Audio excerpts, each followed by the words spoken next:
Our guest today on the Strong Women podcast is Rod Dreher, who's a great friend and who is very secure in his masculinity. Right, Rod? Wait, what? No, I'm in touch with I am a strong woman, Sarah. You are? Okay. Yeah, this is 2021, lady. Who am I to question you? Who are you? You're canceled, lady. I know. Okay, anyway, so let's back be to serious. Rod. Yeah, serious. We're serious now. Serious. Okay, so Rod Dreher is the senior editor at the American Conservative. And he has been writing for 3 decades, probably longer because you're really old. But okay. That's true. He's been writing in magazines and newspapers. And I'm a crone. Yes, that's right. And he has, but here's what we really want to focus on today is his newest book is Live Not by Lies.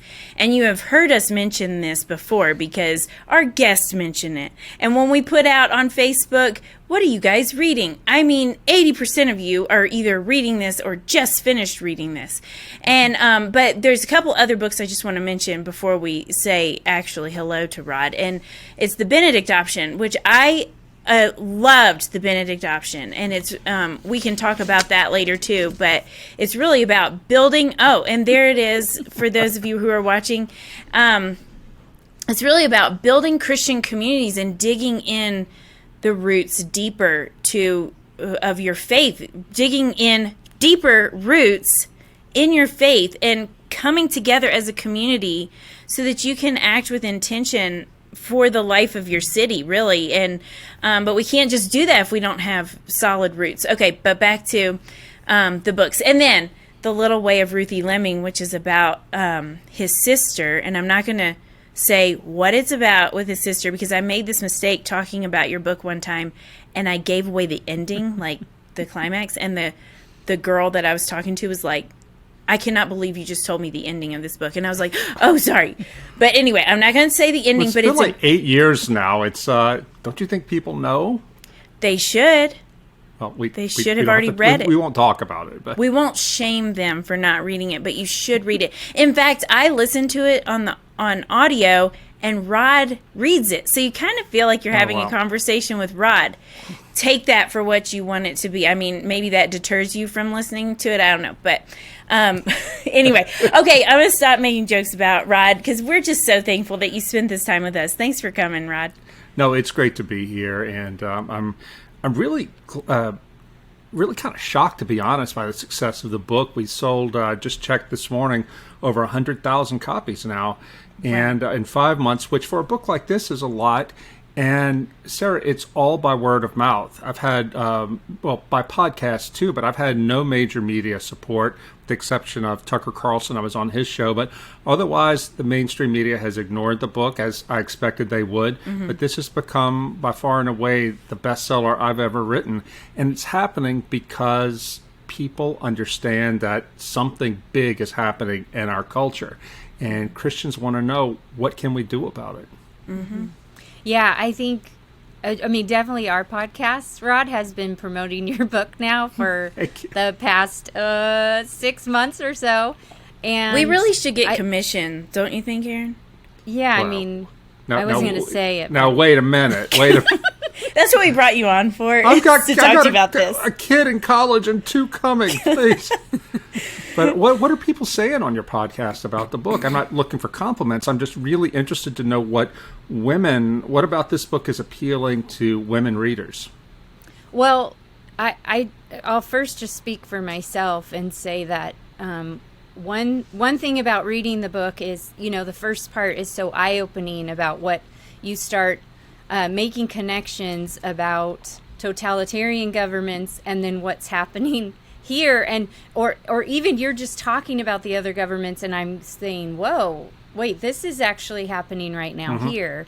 And I felt like I stay pretty much in the loop of what's going on, but the connections you made, I hadn't made all those connections. And then too, I think just as a mother of 5 kids, and I stay at home and homeschool my kids, and so sometimes I think, what kind of impact can I have in the culture? You see all this stuff going on, and so I think your book, especially at the end, is kind of cast this hope I found myself going, oh yeah, well, see, I can do that.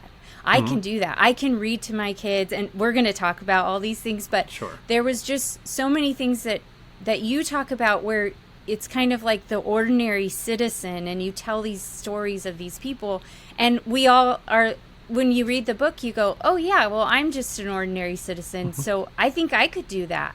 And so for me, it was just, it was just a good reminder of the impact I can make even just in my home.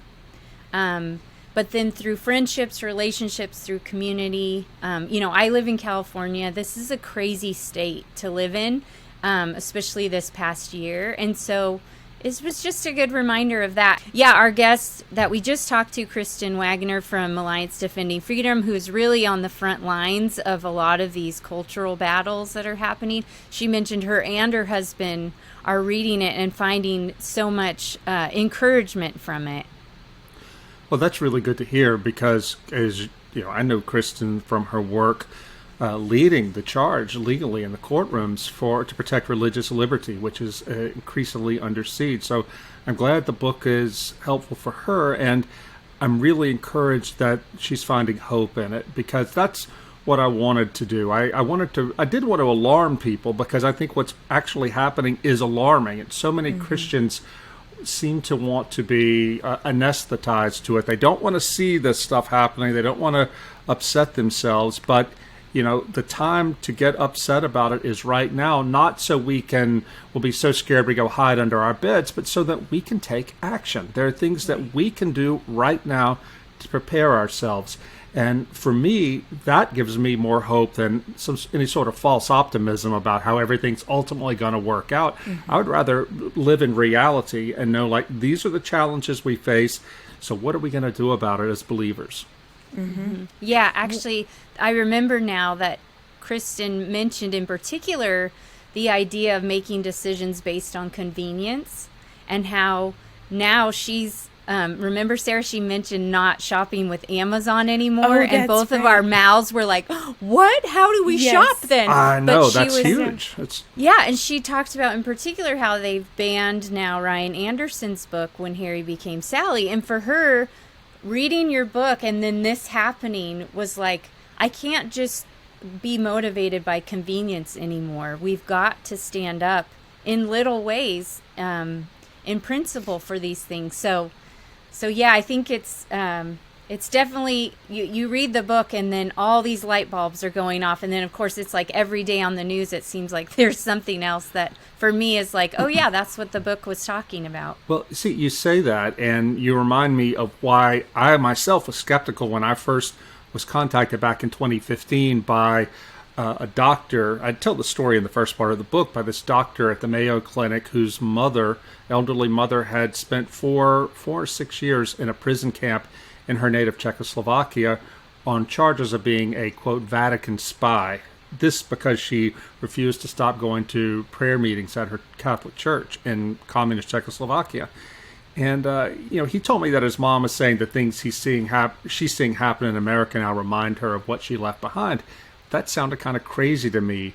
But as I say in the book, the more people I talked to who came from that background, and just to ask them, are you seeing the same thing? All of them say yes. And if you talk to them long enough, they get really angry that Americans aren't taking them seriously. So what I tried to do in the book, as you know, is in the first part, I tried to explore, well, what exactly are they seeing? And are there parallels with communist totalitarianism? And in fact, there are lots of parallels.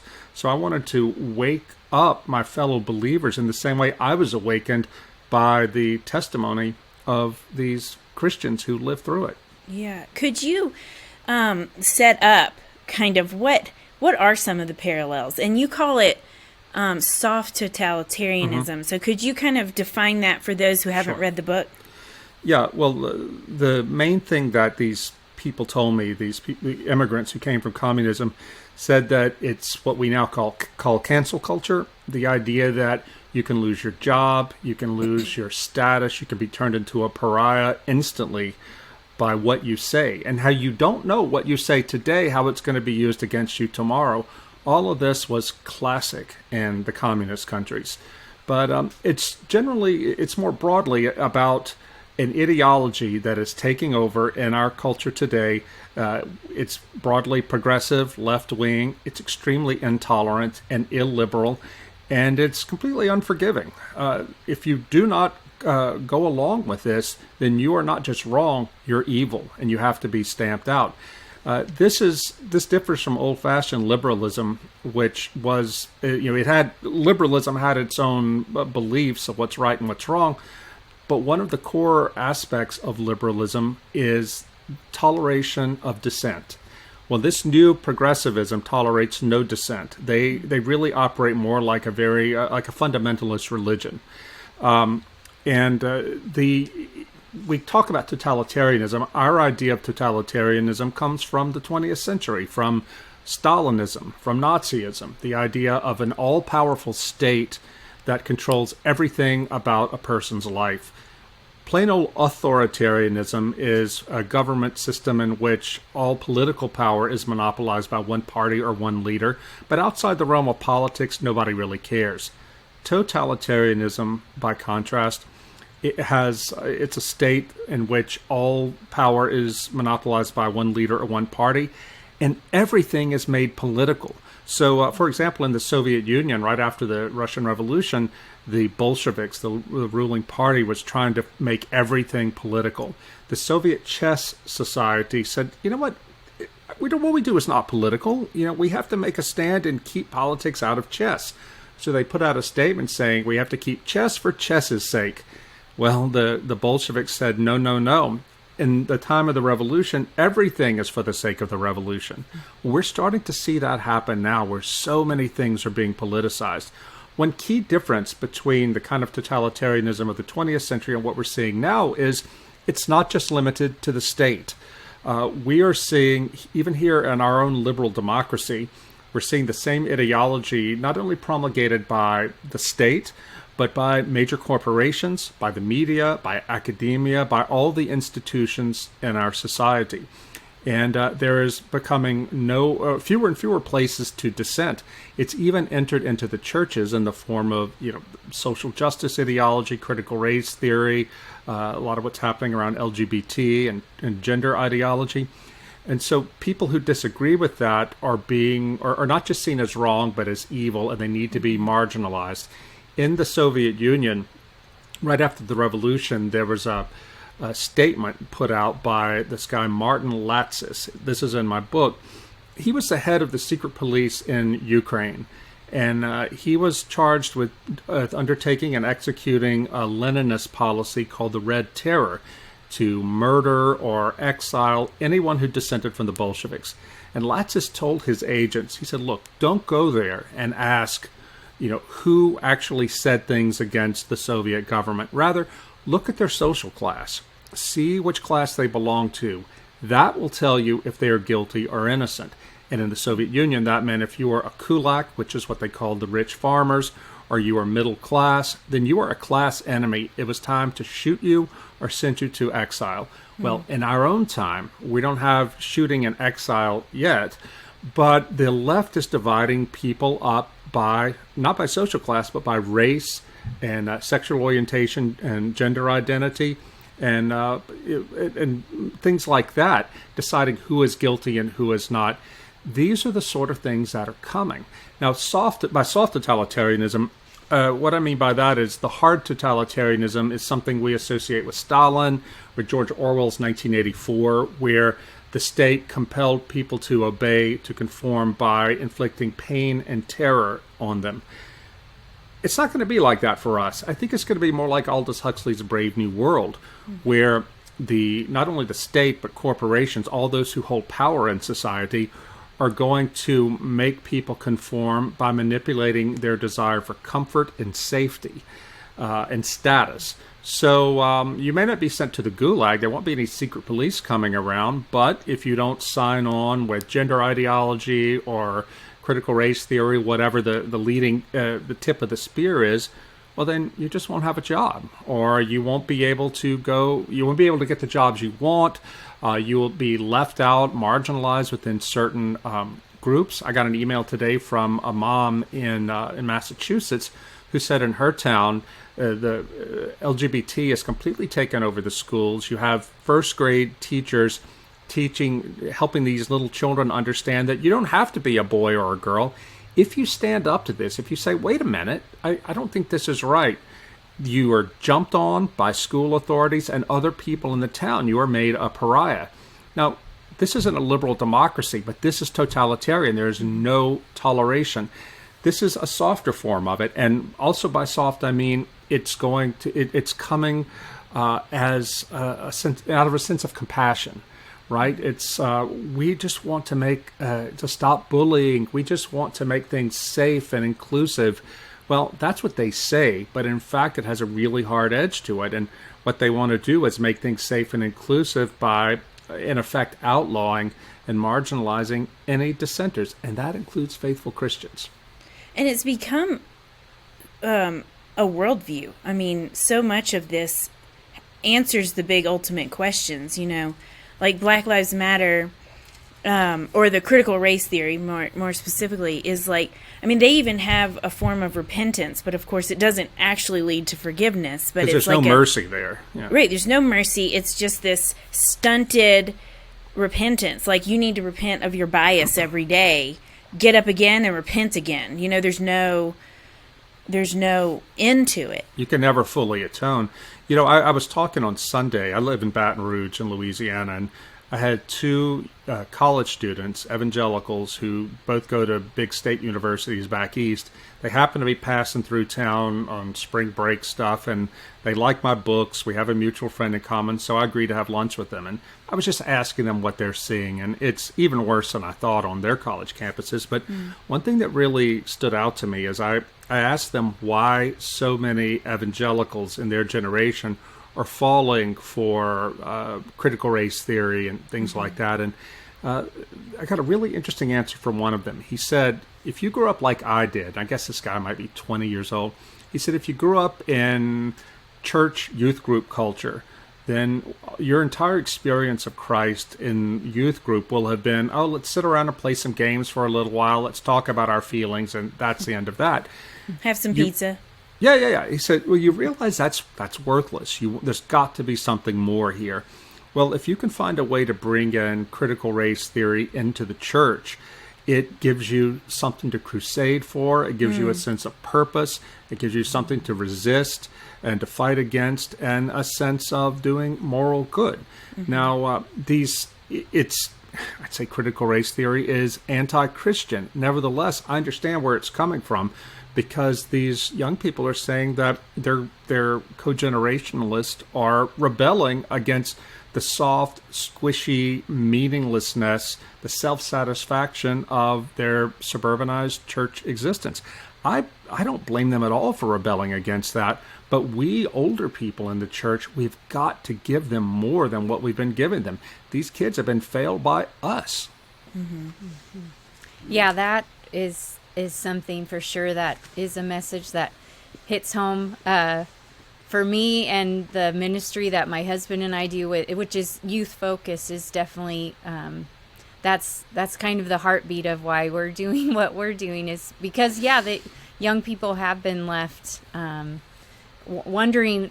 They don't even know what they believe, and they don't know why they should believe it, and then on top of that, they don't know why it matters. Yeah. And so these other worldviews are coming in and just capturing them, because we all want to live for something. There's something in us that longs to have this deeper meaning, this bigger thing that we live for that's outside of ourselves. Well, this is where totalitarianism in the 20th century came in as a pseudo-religion. After the First World War, the whole worldview of the 19th century was destroyed by the First World War. A lot of churches lost credibility. All the institutions in society did in Russia and Germany. And into that vacuum came the communists and the Nazis. And they told people, the old world is discredited, but we've got something for you here.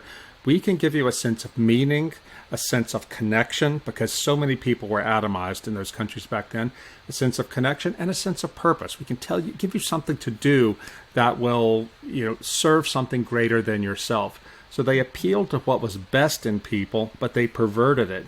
Hannah, as you know from my book, Hannah Arendt, the great 20th century political philosopher, she wrote a book called The Origins of Totalitarianism in 1951. And in that book, she went back as a refugee, a German Jewish refugee from Nazism. She went back to look at pre-Nazi culture in Germany and pre-communist culture in Russia to see if there were things that we could all learn about how both these societies chose totalitarianism. And she found a number of things that they had in common. The most important one was mass loneliness and atomization. People felt disconnected from each other in those societies. They were disconnected from their institutions. So much had collapsed around them with the war that they were just desperate for something to give them a sense of meaning and connection to each other. Arendt said that's the most important factor. Well, gosh, look what we have here. Something like 68% of Americans told the Cigna Health Insurance group when they did a poll a couple of years ago, do you call yourself lonely? 68% of Americans call themselves lonely, and the number is much higher among Generation Z, the coming generation. This is a terrible sign for political stability. Also, another factor is not caring about truth at all, but just caring about what makes you feel good. Just this morning, Sarah and Aaron, I was at my doctor, just doing a scheduled appointment, and I hadn't seen him for months during COVID, and he was just shaking his head. He said, "You would not believe what a number COVID has done on people's heads." He said, all the people I see in here, they're believing the craziest conspiracy theories on the left, on the right, and I'll be saying to them, where do you get this? Well, they're getting it from social media. And he said that they will believe anything that they want to believe. And I said, Doctor, I hate to tell you this, but this is going to have severe political, long-term political effect on our country. And I told him what Hannah Arendt said. So I could go on and on about this. The point is that we are a very unstable society right now, and that all it's going to take is the right person to come in there with saying the right things in a charismatic way to sweep up all these disconnected people who, especially Christians or people who used to be Christian. I don't know if you guys saw this, but the Gallup poll just released some information showing that for the first time since they've been recording this, fewer than 50% of Americans are affiliated with the church. Now, it doesn't mean that they're atheists, but they're freelance spirituality, which could mean the occult, which could mean any number of things. But what it definitely means is that Christian churches and normative Christianity, traditional Christianity, cannot survive in this kind of culture. Yeah. So Rod came and spoke for, he didn't come. He Zoomed in for a conference that I did a couple weeks ago. And after the lecture, a good friend of mine said, but that's not going to happen in America. Like, we're not the Soviet Union. We have a stronger foundation.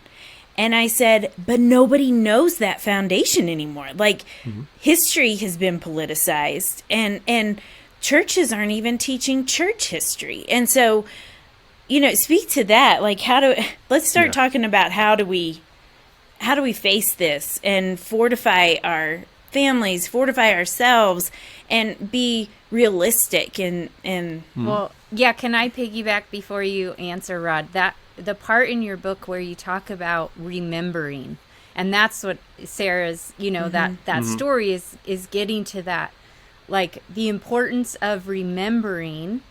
And as a society, we don't remember anymore, even American history, because that often isn't even taught anymore. Sure. But we can't remember because we haven't even been taught stuff. So maybe, if you could just kind of put that all together. But the value of remembering, I just thought was so good in your book. Mm-hmm. Well, Alexander Solzhenitsyn said in the 1983 edition of his Gulag Archipelago, he said, all over the world, people say what happened in Russia couldn't happen here. The fact is, it could happen in any country in the world, given the right set of circumstances. Mm-hmm. And I would also remind your friend, Sarah, that at the time of the Russian Revolution, Russia had been Christian for 1,000 years. And Russia had had the same monarchy or same royal family for 400 years. And it all went away overnight. So anything could happen. Secondly, you're right about cultural memory, Aaron. One of the key things that any revolutionary regime tries to do is seize control of the culture's memory. That is to say, what we remember in common about our past that tells us who we are. I call America today post-Christian, not because there are no Christians left in America. Clearly there are. But rather, we no longer think of ourselves broadly in this culture as defined by the narrative of the Bible. And this is going to have enormous implications as we push on through the generations, when people no longer know these stories, when the stories of the Bible are no longer part of our collective memory. I remember interviewing Camille Paglia one time, who was an atheist, but she teaches art. I interviewed her 10 years ago, and she said that she was really worried about the fact that we are post-Christian. I said, why? You're an atheist. She said, I know, but I care about art. And I find when I teach undergraduates that they don't know anything about the stories of the Bible, and so I have to tell them biblical stories so they can understand the art I'm trying to teach them. And I thought that was just extraordinary, because religion is the key to culture. I tell a story in the book about Pope John Paul II, the future Pope John Paul II, Karol Wojtyła. When the Nazis invaded Poland in 1939, they had two goals. One, to destroy the Polish nation, the idea of the Poles as a separate nation, and to destroy their religious faith, their Catholic religious faith. That was how they were going to conquer Poland. Karol Wojtyła was the future pope, was a theater student at the time. He couldn't take up arms against the Nazis. There was no point in it. The Wehrmacht had overwhelming power. So what he and his friends decided to do, though, was to keep cultural memory alive in Poland. So what they would do is write plays about religious themes, Christian themes, and also Polish national patriotic themes, and perform these plays in secret for audiences that would risk their lives to come hear them. But this was their way of defying the Nazi occupiers by keeping cultural memory alive. And that's what we have to do here, too. I talk in the book about the Benda family and their circle of dissidents in Prague, in Czechoslovakia. They would have seminars in somebody's apartment, usually the Benda apartment, where people would come and hear lectures about literature, about history, not about politics necessarily, because politics were forbidden. But they knew that it was so important to keep the memory alive of what it meant to be Czech. And that means religion, that means history, that means folk culture, that means art. Because if the communists could destroy those memories and make it impossible for people to remember them, it was easier to control people. Mm-hmm. There's a sad quote in my book from a man named Tomasz Shai in Budapest. He's a teacher of English, and he said, he's very much anti-communist, but he just shook his head and said, we've been free for 30 years in this country. Communism has been going for 30 years.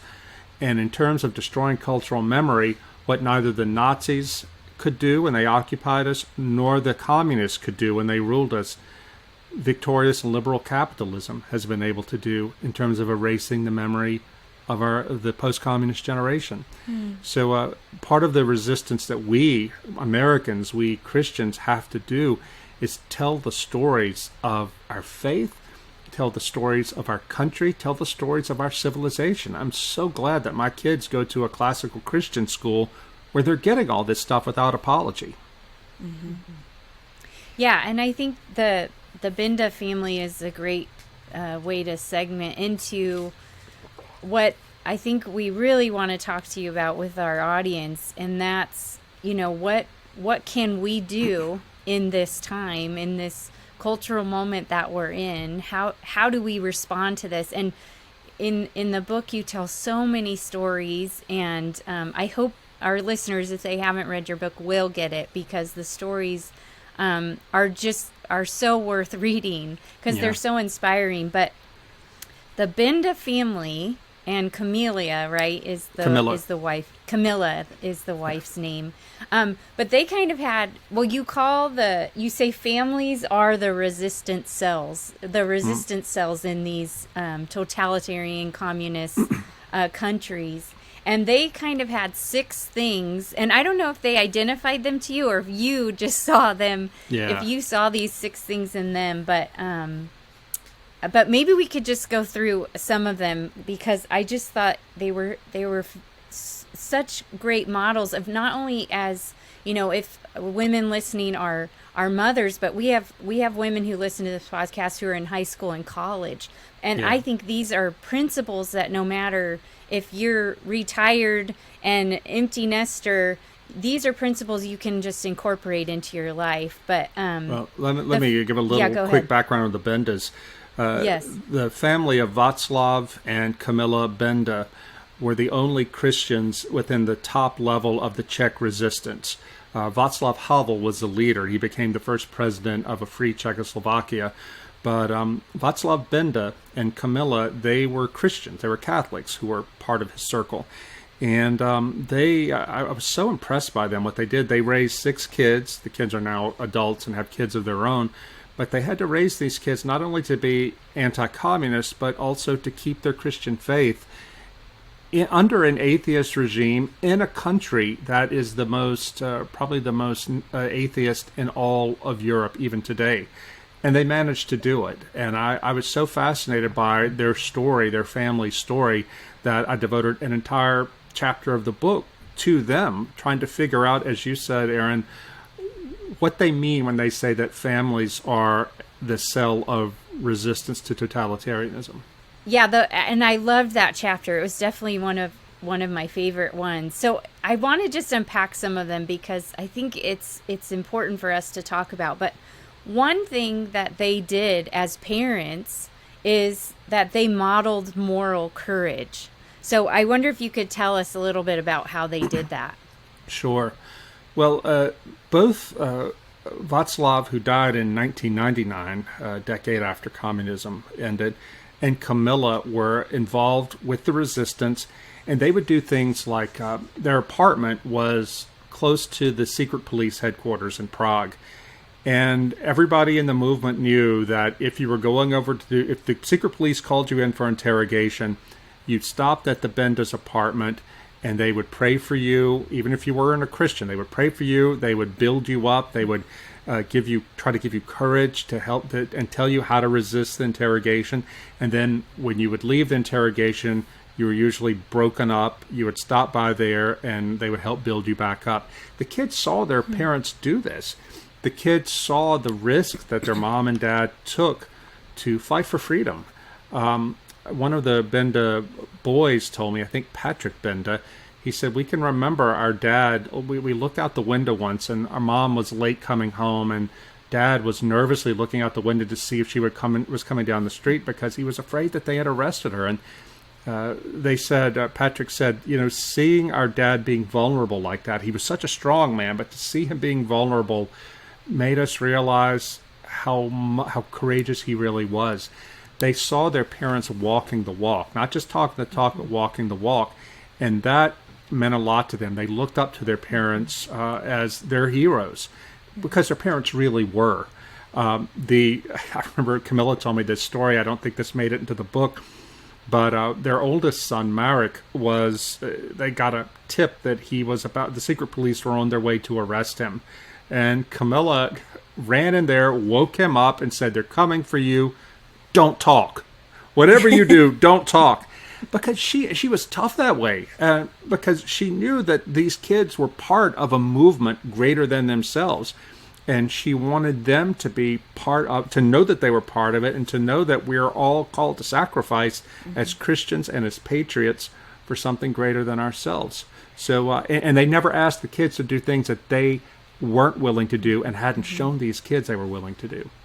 You know what was really striking to me, and you're kind of bringing this up right now, is that they really had, both the parents really had a vision for, this is our time and this is our place. And, when Paul was talking to the Athenians in Acts 17, he said, God knows the time and the place, basically the dwelling place and the boundaries from which you will, whatever, I can't quote it exactly, but basically the number of days and where you're going to be. And one thing that I'm struck with right now is there's a lot of people that'll be like, it would be so much easier if we lived in a different time, like the good old days, whenever that was, which probably actually never. And nobody probably lived in a time where they said, this is the good old days. Right. But anyway, but one thing that I think is, sorry, I'm kind of rambling, but the thing that's striking to me is that our kids and ourselves, like we are born in this time, in this place, not by accident. And the Bendas really lived that out. In fact, there's one section where you talk about how her husband wrote the letter to her, said, right. Hey, I can get out of prison, but we have to leave this country. And she said, it's better to stay and fight for what we believe in. I thought that was so powerful because here's a more convenient way to get out of suffering, sure. Right? So and nobody would have faulted them, Sarah, that nobody would have faulted them had they left, because Václav had been put in prison he was in there for 4 years. The communist government offered him a deal. As you said, we'll let you go, but you and your family have to emigrate to the West. They would have been received as heroes here. But Camilla told him, nope, you stay there. We've got this. Because it was more important to share the suffering of their people and stand for their principles than to live in freedom as exiles. And I found that extraordinary, because here's this woman, she herself was a professor, trying to raise 6 kids, her husband in prison, the government down her back all the time. And yet she told him, let's not escape it, let's stay here, because our sacrifice means something. Mm-hmm. Yeah, and that's that's kind of some of the other of the 6 principles of this family, and one being that they prepared their children and themselves to make great sacrifices for mm-hmm. the greater good. And then with that is that they taught them that they're part of this wider movement, which I think goes back to what we were talking about, the shallowness that we are teaching our kids. Mm-hmm. There's ramifications of that, because they're teaching their kids that you're a part of this big thing. And the story in the book about how they taught their kids how to swallow pieces of paper, mm-hmm. and that they purposely sent their kids on missions to deliver messages. And as a mother, you read that and think, oh, no, you shouldn't do that. Moms, we want to nurture and protect. But it was like, no, they wanted to impart to their children, we make sacrifices for the greater good. We are part of a wider mm-hmm. movement, and you are part of that too, even as a 10-year-old or a 13-year-old, whatever. That part was just so inspiring to me. Yeah, and Aaron, the Bendas had a belief that to be a faithful Christian, you couldn't just hide in your house. Most of the Christians in Czechoslovakia took that deal from the government. The government said, if you will just not go to church, if you stay at home, pray at home, keep your mouth shut, we'll leave you alone. Most Christians did that. But the Bendas believe that we can't be faithful to Christ if we choose to live our Christianity out privately. So that's why they took the risk that they did. And I think that I'm often tempted to say, well, you know what, I'll do my own thing here. The public square is lost. And I really do believe, to be honest, that, we've probably lost the culture war in the short term. At the same time, I feel that we can't, as Christians, just be quiet and huddle down in our house and wait for this to go away. We've mm-hmm. got to be out there taking a stand, even if it costs us. And that's another thing the Bendas taught their kids, too, that you're going to have to sacrifice. That's normal Christian life. Camilla I asked her about how what are some of the things they did to prepare the kids? And you'll remember this. She said that she would read to them for 2 hours a day. Now, she's telling me this. We're standing in their apartment in Prague with 14-foot ceilings. There are books from floor to ceiling on every wall in their living room. These are real Eastern European intellectuals. And I said, well, Camilla, what did you read them? She said, well, I read the myths. I read them the classics, because these were the things they weren't getting in communist schools. Right. And she said, I read them a lot of Tolkien. I said, oh, that's interesting. Tolkien. Why Tolkien? She looked at me right in the eye, this short woman, and said, because we knew that Mordor was real. And she went on to explain that, these kids, these little kids, they couldn't understand what communism was or what the Cold War was, but they could understand what the Fellowship of the Ring was. And they could understand what it was to be heroic and sacrificial for the good. And they could understand that these people who had come into their house to meet with their parents, they were part of a fellowship like the Fellowship of the Ring. As the more I thought about what Camilla said, the more I realized that she prepared the moral imagination of her kids to help them understand the structure of the world. It wasn't enough to tell the kids, here's what's bad in the world and here's what's good in the world. You need to identify the bad, and that'll get you through it. Rather, she knew that you also had to fill their hearts and their moral imaginations with the true, the good, and the beautiful. And that would give them a much deeper foundation from which to resist evil. And I thought that was just extraordinary. That is. I love that so much. And I feel like we can do that. Like, we are doing that. Like, whether you're reading to your kids or just filling your own mind with these beautiful stories that capture your imagination and say, we can defeat this and we can stand up for what's right and that kind of thing. And I think the other thing that we have to start talking about with each other and with our kids is that, like, what does sacrifice look like in our time? And I have a 16-year-old who is trying to start thinking about, like, where does God want me to go? And she's like, I feel like I would love to go into counseling, and she has several options. But we had this really interesting conversation the other day because she said, but it's such a weird time to go into counseling because I wouldn't want to affirm the things that most counselors are being forced to affirm. And I said, well, first of all, no learning is wasted. You pursue the giftings God's given you, but you also need to be prepared to be fired. You need to be prepared to think outside the box. How can you use your giftings maybe you can't take insurance, or like things like that. We can start imagining with our kids and with each other, what can it look like to bring life and speak truth to this moment without having to bow down to the lies that are being proclaimed as truth. Yeah, well, Sarah, we're going to have to get really creative as Christians in that way, and in very practical ways. I have kids too. My oldest is in college. He wants to become a museum curator. And I'm thinking he would be great at it. Yeah. But I'm also realizing how woke museums are, and will this young man be able to do what he believes his vocation is without telling lies? I don't really know. And but it's time, and I've been trying to talk to him about it, and we're still talking about it, but he's got to come up with a plan B if this doesn't work out. My other two are 17 and 14, and same thing. There was a doctor in the Benedict option who told me that he was really high up in the U.S. medical system. He told me that he wouldn't want his kids to be doctors because he can see what's coming down the pike in terms of being compelled to perform abortions and do transgender surgeries and therapies at the risk of losing your license. Well, he said, I don't want them to get $400,000 in debt and then suddenly have to be forced to violate their consciences in severe ways or face those penalties. So we as Christians need to start thinking and talking with our kids about how can we work around this. Because believe me, the powers in these institutions, in medicine and law, and all the institutions that middle class parents want their kids to go into, they're going to be forcing these changes on us.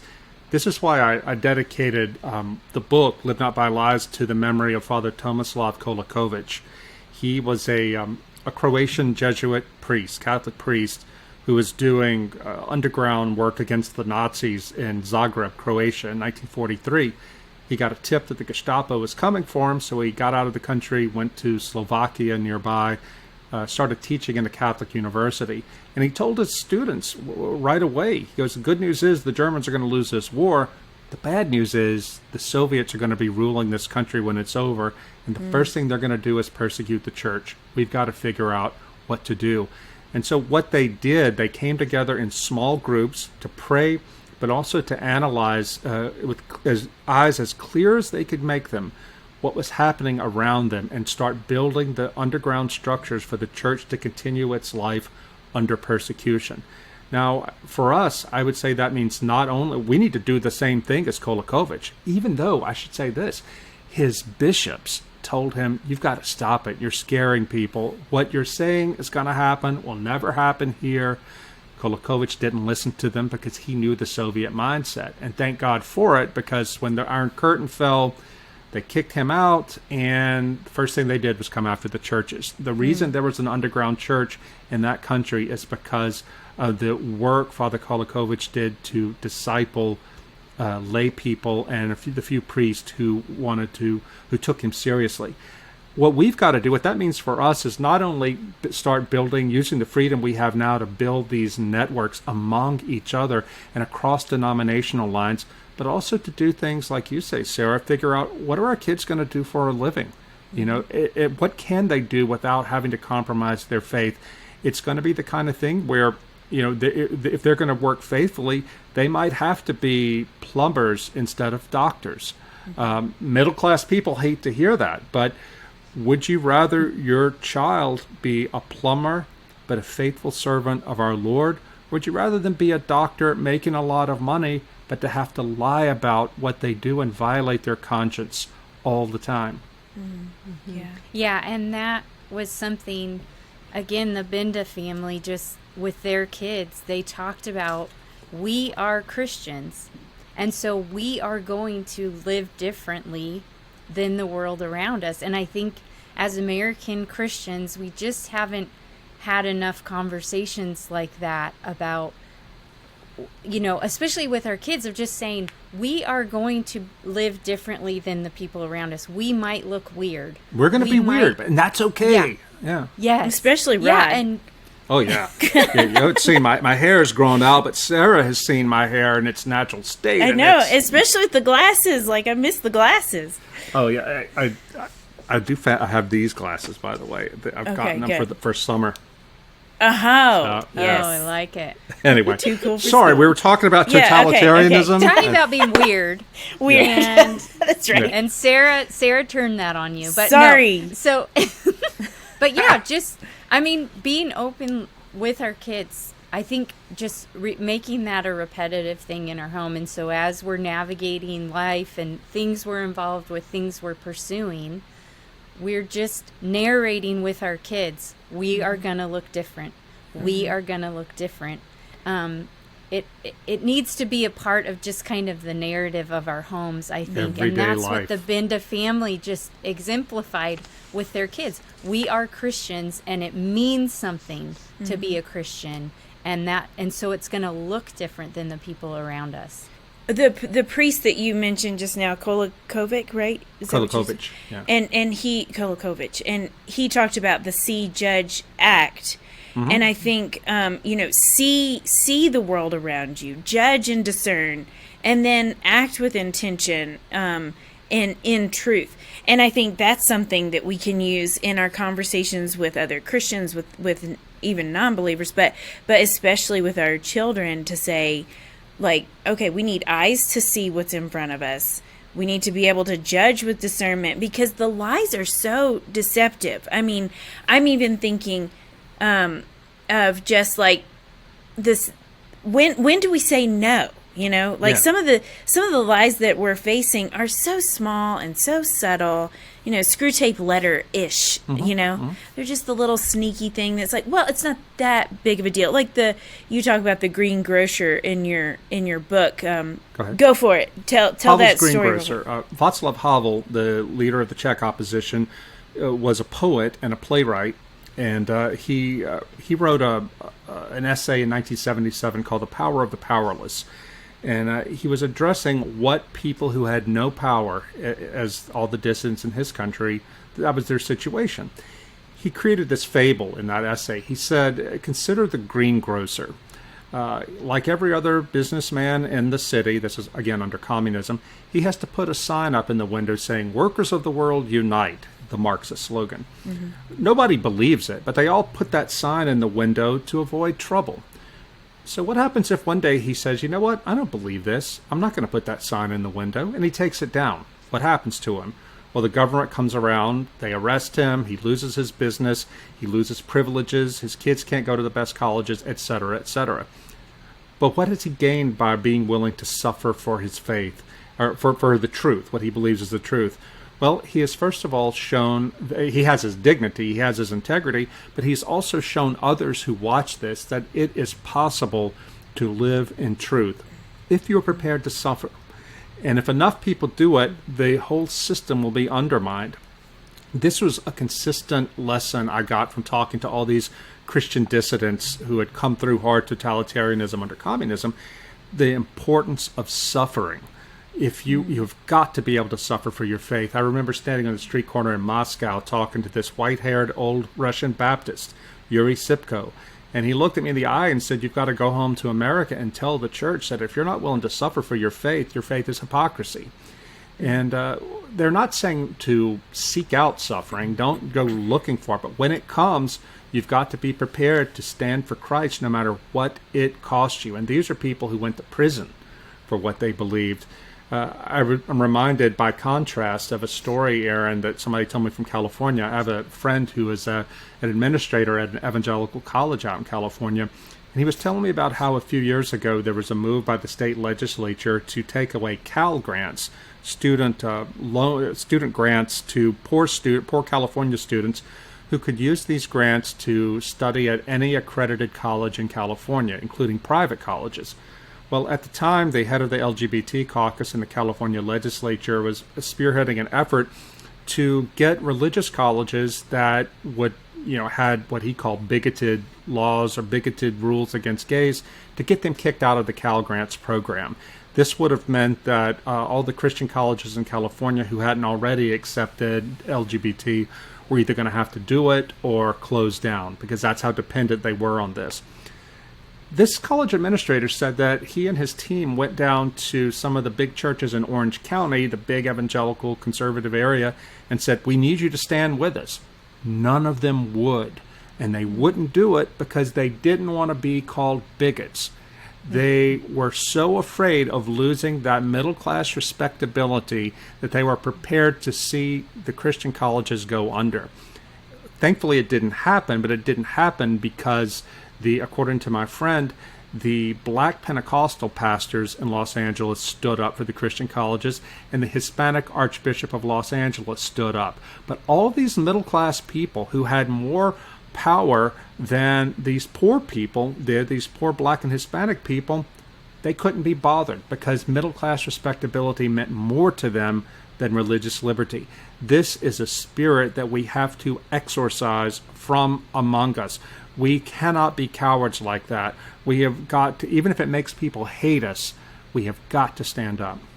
So we're coming to the end of our time with you, Rod, which I feel like we could just go on, but I'm hoping that everybody who hasn't read your book will go purchase it and read it off of Amazon, which we kind of talked about earlier. Don't shop from Amazon. Okay, well, I'm not endorsing. 8th Day Books, can I say that? 8thdaybooks.com.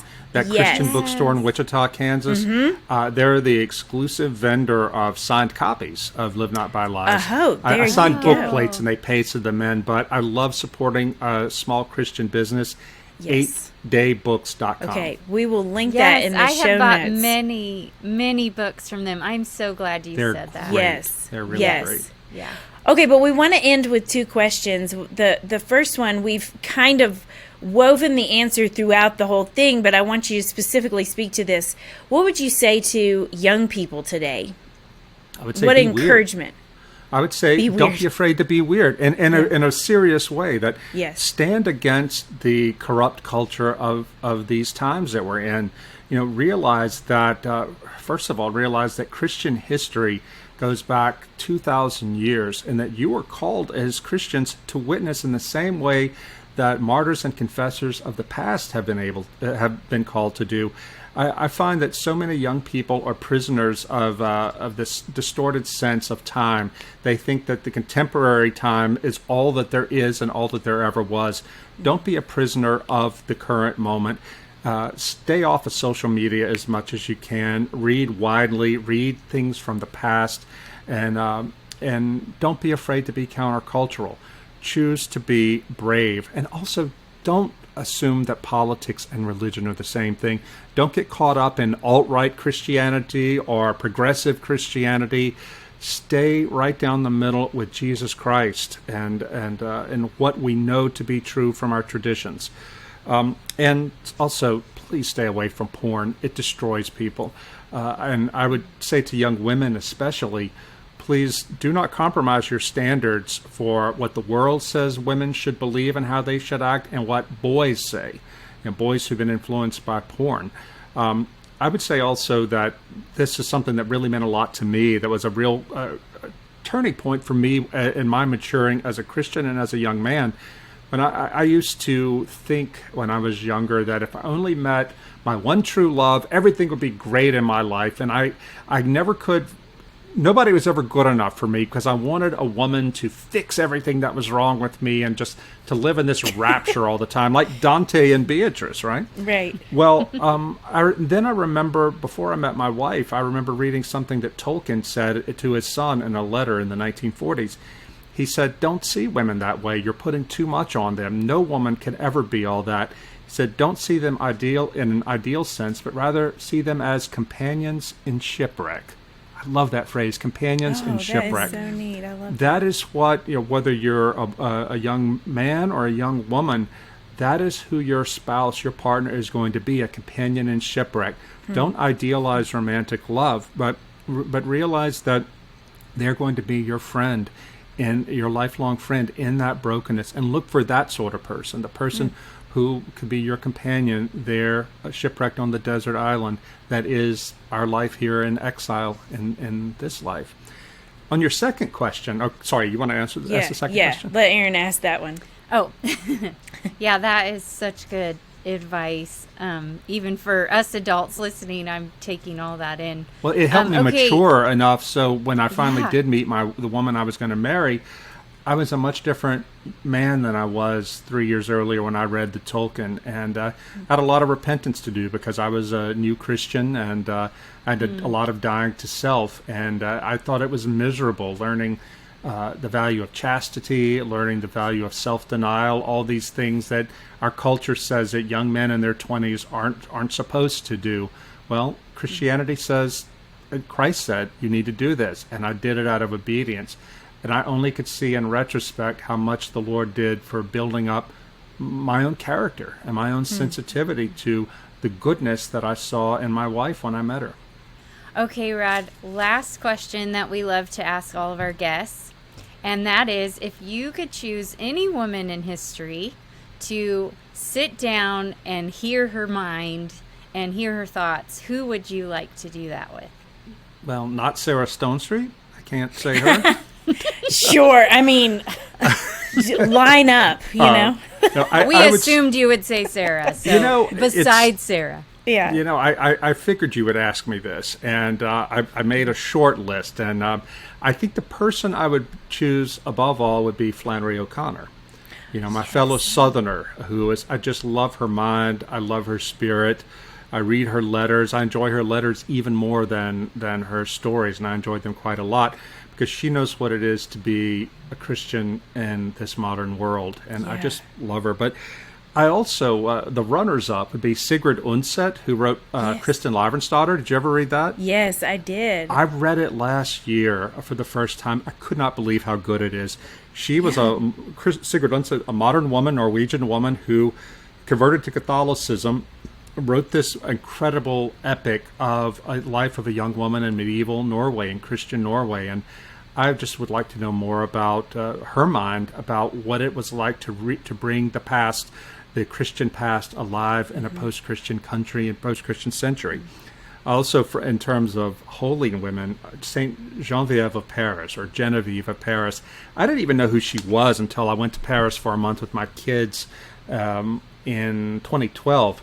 Saint Genevieve was a 5th century abbess who lived there in Paris, and she was such a tough lady. When Attila the Hun was coming to threaten to sack Paris, all the Parisians were terrified and said, we gotta go. She said, don't go, God will protect us, you stand there and pray. They were so afraid that they wanted to burn her as a witch, But she said, nope, you stand here and pray. Sure enough, Attila turned away and went and sacked the town of Orleans. But too bad for them. But Saint Genevieve, she was just absolutely steadfast. And she would work miracles. She helped convert King Clovis to the faith.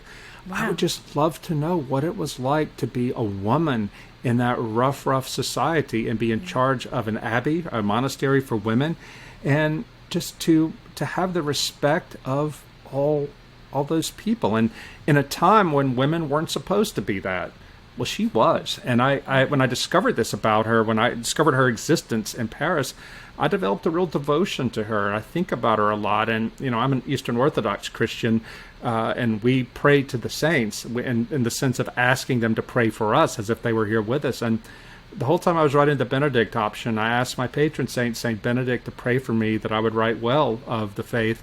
But I also asked Saint Genevieve of Paris, and I think she was just an extraordinary woman. It's been completely forgotten. We don't even know who she is over here, but they know who she is in Paris.